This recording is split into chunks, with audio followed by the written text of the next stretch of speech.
Les Moto Bros vous diront de vous lever. Selon eux, ça déplace le poids de la selle vers les repose-pieds, cela abaisse votre centre de gravité, disent-ils, ce qui rend la moto plus stable, disent-ils. Mais même si les gens le disent souvent, c'est complètement faux. Votre centre de gravité n'est rien d'autre que l'emplacement moyen du poids. Le centre de gravité de l'Amérique du Nord, par exemple, serait plus proche du Texas que de Toronto. Pour nos besoins physiques, un vélo de 180 kg et un homme de 90 kg peuvent être moyennés à un point de 270 kg juste à peu près là. La façon dont ce poids est supporté n'a pas d'importance. Je peux m'asseoir sur le siège, me tenir sur les pattes, planer comme un gourou, ça n'a pas d'importance. L'emplacement moyen du poids est inchangé, donc le centre de gravité est inchangé.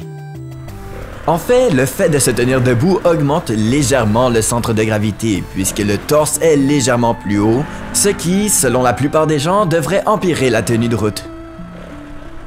Mais ce n'est pas le cas, et pour comprendre pourquoi, nous devons aborder le centre de gravité pour un concept plus ennuyeux et plus utile, appelé moment d'inertie.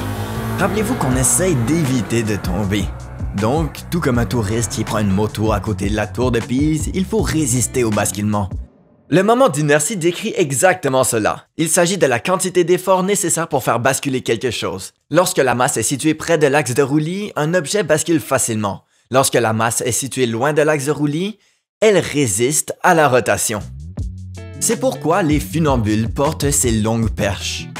Ils essaient de déplacer la masse le plus loin possible de leur axe de roulis afin qu'il leur soit plus difficile de basculer.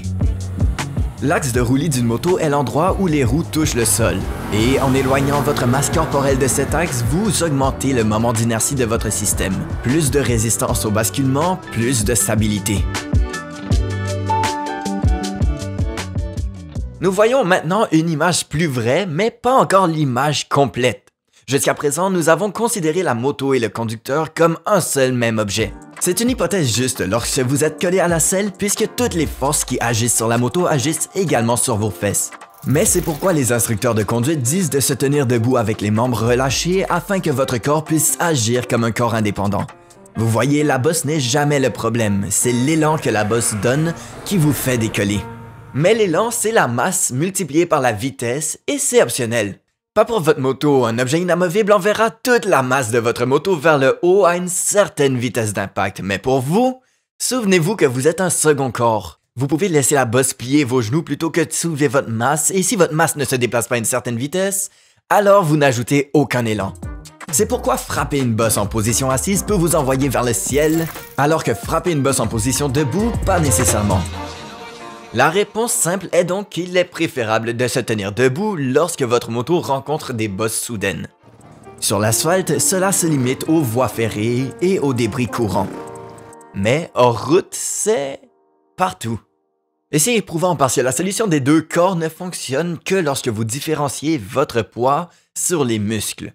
Je suis conditionné à faire précisément un squat chaque matin, donc c'est épuisant.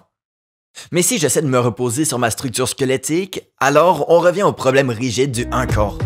Le meilleur truc que j'ai trouvé pour ça s'appelle Twin Pegs.